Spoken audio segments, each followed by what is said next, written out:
Do you worry that you sound too formal when you speak English?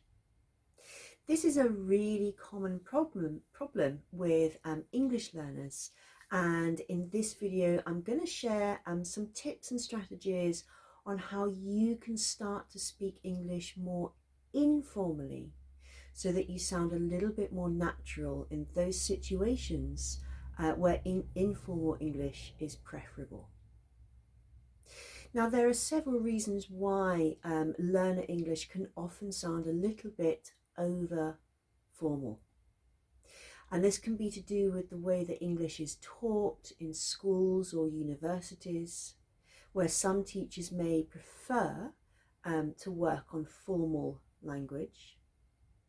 In schools and universities, learners often learn through lots of reading and lots of writing, and of course there's nothing wrong with this. But the spoken language is very different from the written language.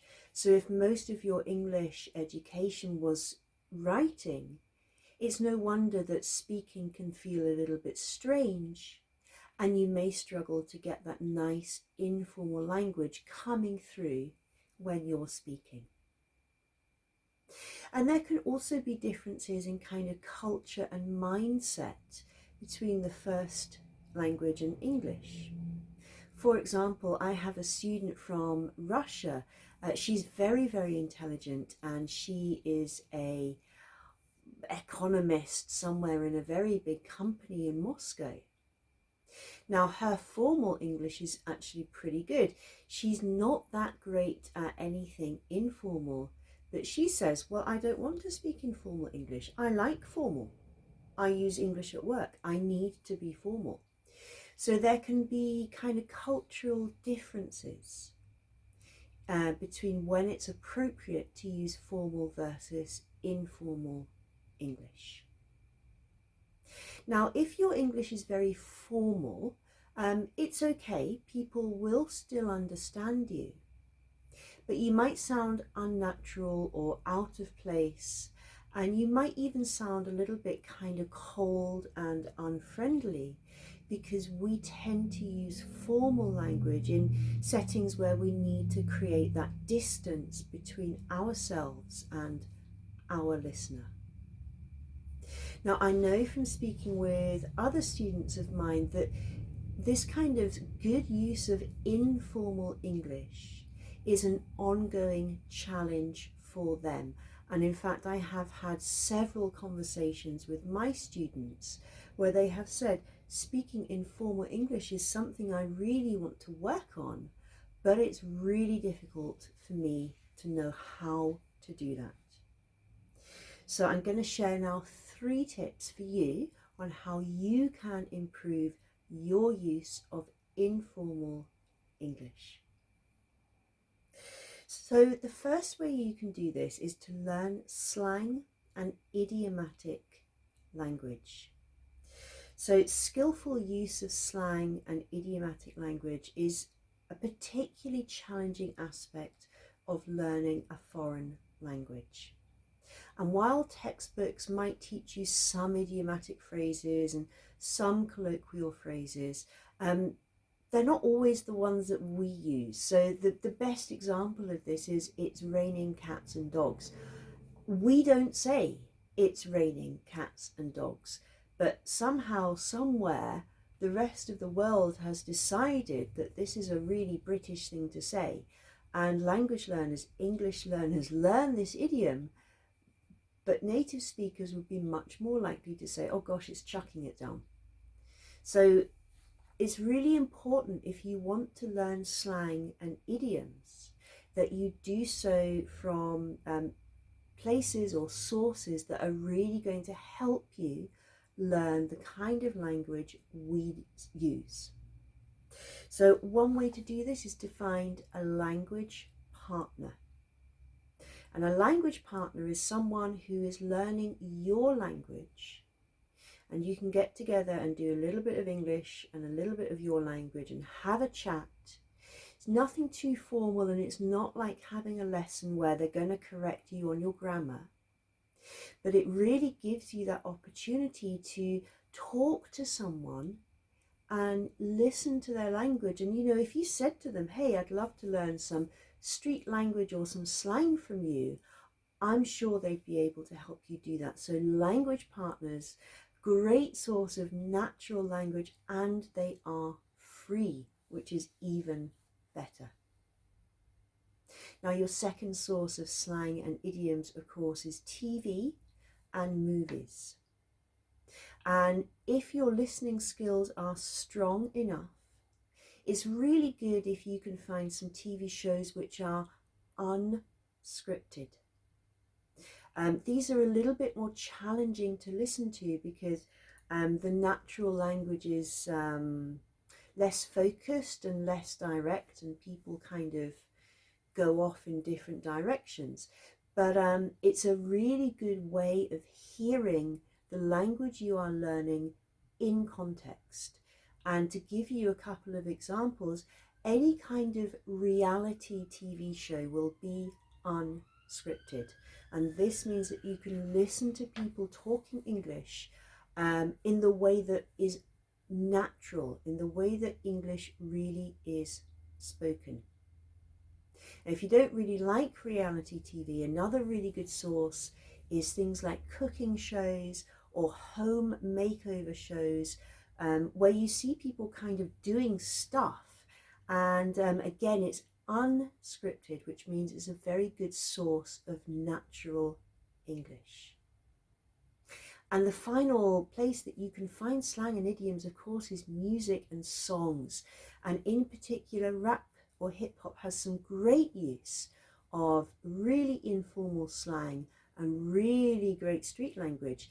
And if this is something which is important to you, that style of music, if you listen and read the lyrics, that's a great way to really broaden your vocabulary of informal language. Now, the next thing that you can do, and you really should do if you want to sound more natural, is to increase your use of phrasal verbs. I know, phrasal verbs are very, very challenging to learn. There are lots of them. They're multiple, and they have multiple meanings, and even just changing the preposition brings a different meaning to the verb. The problem is that if you are using the kind of Latinate verbs, so those are the verbs of the Latin root, although we understand you, it sounds kind of formal because we would always say a phrasal verb instead. Now, learning phrasal verbs, I do understand it's really challenging, but the best way to do it actually is through extensive reading. And the things you want to be reading to improve your phrasal verbs are things like books, blogs, novels, more modern novels, short stories. Anything like that is going to have phrasal verbs in it. Not all novels are super difficult to read. There are plenty of novels that you as a non-native speaker can read and understand. And if you're a little bit like, oh, I don't want to read, I don't see how that's going to help me, let me tell you that the students I have worked with who had the best understanding of phrasal verbs are always the ones who had a book in their bag every time. Okay, so if you really want to get to grips with phrasal verbs and also idioms, reading is a fantastic way to do this. And the final way to make your English sound more natural is to use fillers. Now, fillers are words or sounds that we use when we want to kind of fill in space or buy us thinking time. In some languages and cultures, fillers are kind of not seen as a good thing, but they're very common in English. There are arguments, some people, older people, don't like them so much, but they are very common, and it's a great way of helping yourself by creating thinking time and also sounding more natural. So I'm just going to give you a couple of examples. The first one, and this is very common, is like. Now, I know you know like. I like coffee, I like tea, easy, easy. But we also use like as a filler. And although some people don't like this, and there is research that shows that like as a filler goes all the way back to Shakespeare's time. So it's not really a new thing. Now, we can use like to show emphasis, and we can also use it as a kind of informal reported speech. So things like this sentence. So I'm like walking down the road and I see this guy, right? And he's like, hey, you dropped your wallet there. So I'm like, oh, cheers, mate. Thanks for the heads up. So in that sentence or in that extract, so I'm like walking down the road, that like is kind of emphasizing what I'm doing. I could say I'm walking down the road, but the kind of use of like there makes it just a little bit more emphasized. And then we move into some reported speech. So I'm like walking down the road and I see this guy and he's like, hey, you dropped your wallet. And I'm like, oh, wow, thanks. Cheers for the heads up. So like here is being used instead of he said, I said. And this is very common in informal spoken English, to use like when we want to show what someone has said. So he's like this and I'm like that. We can also use like to kind of show an approximation and to buy you thinking time. And here's an example. So there were like over 1,000 people there, and it was really busy. So that first part, there were like over 100,000 people there. That like is showing an approximation for 1,000 people, and it was like really busy. And that second like is buying some thinking time. So another one I'm just going to share really quickly is the word literally. Now, literally is also used as a filler word. A lot of people don't like this very much, but again, it's very common and we can use it to show emphasis. So here's an example. Oh my God, there's literally no seats on this bus. We're going to have to stand the whole way. Now, I could say, oh my God, there's no seats on this bus. But by adding literally, I've just made that sentence a little bit stronger. Okay? And another one, final example. When's dinner ready? I'm literally starving. And again, I'm not really literally starving, but I'm just emphasizing the fact that I am really hungry. So if you have any comments or any questions about any of this, please leave them in the section below. If you've watched this on YouTube, if you go to my banner and click on the subscribe button, you'll get my free You'll get my free 5-day speaking challenge.